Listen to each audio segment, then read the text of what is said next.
सुधांशु जी, जो young India में गांधी जी ने लिखा वो सावरकर जी के भाई ने उन्हें चिट्ठी लिखी, फिर उसके बाद उन्होंने उनका पक्ष लिया। लेकिन इसके बाद आगे भी बढ़ते हैं, हमारे पीछे भी हम तस्वीर देख रहे हैं, हम गुजरात की धरती पर मौजूद हैं। अभी आपने कहा कि जब आप ये कोशिश करते हैं कि आप महापुरुषों को अपना लें, जो कांग्रेस पार्टी अभी कर रही है शिवाजी को अपनाने के साथ, वही वो आरोप आप पर लगाते हैं कि आप सरदार पटेल को अपनाने के और अपने बनाने की कोशिश करते हैं। तो ये भी कि महापुरुष ये मेरे हैं, ये तुम्हारे हैं, ये जो तुम्हारे थे वो अब हमारे हैं, ये राजनीति कैसे? देखिए, मोदी जी ने सत्ता में आने के बाद सभी महापुरुषों को समान रूप से सम्मान दिया है। सरदार पटेल की सबसे बड़ी भव्य मूर्ति बनाई उन्होंने। गांधी जी का 150वां जो वर्ष था पूरे धूमधाम के साथ, पूरे सम्मान के साथ मनाया गया। गांधी जी की खादी की जो बिक्री थी वो बहुत ज़बरदस्त तरीके से बढ़ी। अरे हमने अनेक लोगों को वो दिया। अब ये बताइए, एससी ज़मीर ये ड्रैगन फ्रूट की खेती करके हर एकड़ में हर साल 12 लाख तक कमा लेते हैं। आपको भी करना है तो फ्रीडम ऐप को अभी डाउनलोड कीजिए। और तरुण गोगोई हमारी पार्टी के थे, उनको भी सम्मान दिया है, सिविलियन अवार्ड्स दिए हैं। तो ईमानदारी के साथ हम सबका सम्मान करते हैं, परंतु समस्या तब आती है जब किसी दूसरे के मन में, अब सरदार साहब की बात करते हैं। सरदार साहब की मृत्यु हुई 1950 में, बताए कांग्रेस उसने, जब तक गुजरात बना 1960 में, तब तक एक योजना, एक संस्थान, एक कोई चीज जो सरदार साहब के नाम पे हो। चलिए दूसरी बात कहता हूं, 2014 या भारतीय जनता पार्टी के राइज 90 के दशक से पहले कांग्रेस के किसी अधिवेशन में बैकग्राउंड में सरदार साहब की फोटो दिखाई है? कहीं नहीं, जीरो। तब समस्या आती है। लेकिन इस बार मुझे लगता है राहुल गांधी एक लाइन आगे बढ़े हैं। ये माफी का जिक्र तो इससे पहले भी वो कई बार कर चुके हैं, लेकिन इस बार उन्होंने कहा कि भाई देखिए, गांधी, नेहरू, पटेल भी सालों तक जेल में रहे, लेकिन उन्होंने कभी माफीनामे की चिट्ठी पर साइन नहीं किया, और वीर सावरकर ने साइन करके गांधी, नेहरू, पटेल को धोखा दिया। एक लाइन वो और आगे बढ़ गए। मुझे लगता है थोड़ी उनको अपने पार्टी छोड़िए परिवार की जानकारी नहीं है। आपको पता है बगैर माफी मांगे किसी की सजा माफ हो गई हो?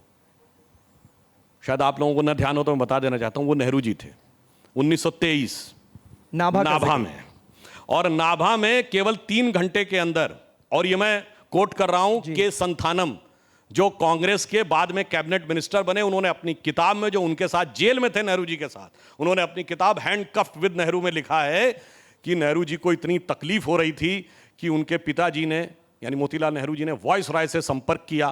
3 दिन लग गए, और उसके बाद हमें जेल में खाना और फल भी मिलने लगे, हमारे कपड़े धुलने के लिए नौकर भी आ गया, हमें अनेक प्रकार की सुविधाएं मिलने लगी। इसके बाद कोर्ट ने नेहरू जी को 2 साल की सजा सुनाई।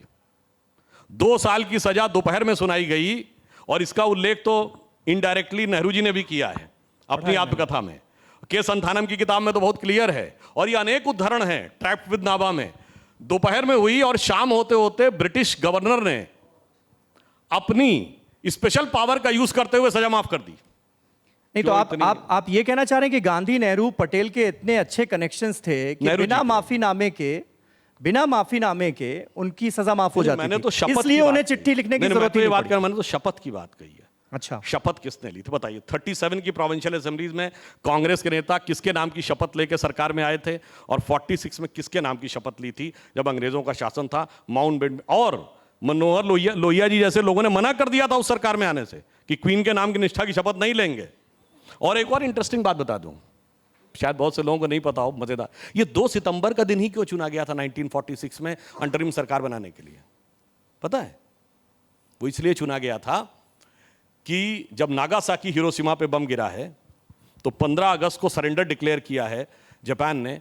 2 सितंबर 1945 को जापान के एम्परर ने सरेंडर डॉक्यूमेंट पे साइन किया, और डोमिनिक लेपेरे और लैरी कॉलिंस की किताब फ्रीडम एट मिडनाइट में माउंटबेटन को कोट करते हुए लिखा है कि माउंटबेटन की इच्छा थी कि 2 सितंबर को ही होना चाहिए, क्योंकि this day signifies the British supremacy in Asia, क्योंकि इसी दिन कोरिया ने सरेंडर किया, उसी दिन जापान ने। इसलिए मैं कह रहा हूं, अरे भाई वो सुधांशु जी, फिर हम अभी भी कॉमनवेल्थ का हिस्सा क्यों हैं?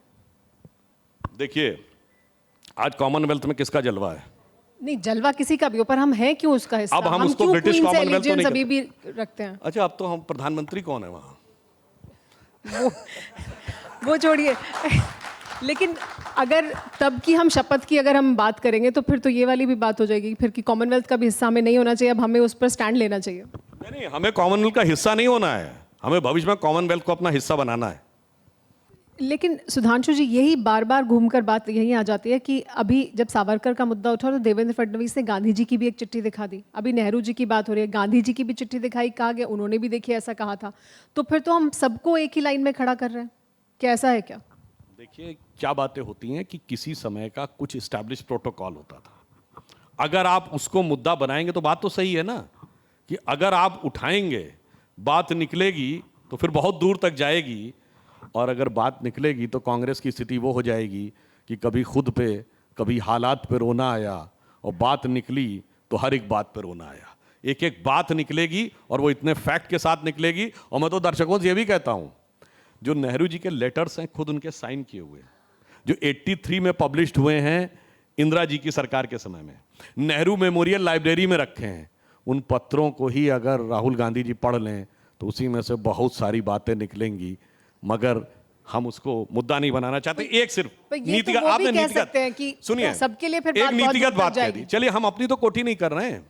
ये आपने नटवर सिंह जी की किताब one life is not enough, उसमें क्या लिखते हैं, नटवर सिंह जी लिख रहे हैं, हम नहीं कोट कर रहे हैं, वो लिख रहे हैं कि 1954 में चाइना से आने के बाद नेहरू जी उस पूरी चाइना के साथ जो जो बातचीत हुई, डिप्लोमेटिक बातचीत, उसका विवरण भी एडविना माउंटबेटन को अपने पत्र में लिख रहे हैं, वो पत्र भी उपलब्ध है। और ये नटवर सिंह का बयान है, मेरा नहीं, कि इस प्रकार से उन्होंने ओथ ऑफ सीक्रेसी का एक प्रकार से हनन किया, यानी गोपनीयता की जो शपथ प्रधानमंत्री की होती है कि विदेश और गोपनीय मुद्दे किसी अन्य के संज्ञान में नहीं होने चाहिए, उसका उल्लंघन किया। ये नटवर सिंह की है, करें जाके मुकदमा, उन पे जाके दावा करें।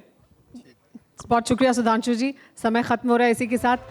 बहुत शुक्रिया इन तमाम मुद्दों पर, ये तमाम मुद्दे जो सुर्खियों में छाए हुए हैं उन पर इतनी साफगोई से बात करने के लिए धन्यवाद। और बहुत अच्छा होता कि रोहन गुप्ता भी रुकते तो बहुत सारी और नई जानकारियां भी लगती हैं और वो अपना पक्ष भी रख पाते। बहरहाल उन्होंने बीच में डिबेट छोड़ दी। झूठ के पांव नहीं होते। चलिए बहुत बहुत शुक्रिया आपका हमारे साथ जुड़ने के लिए सुधांशु। ये ड्रैगन फ्रूट की खेती करके हर एकड़ में हर साल 12 लाख तक कमा लेते हैं।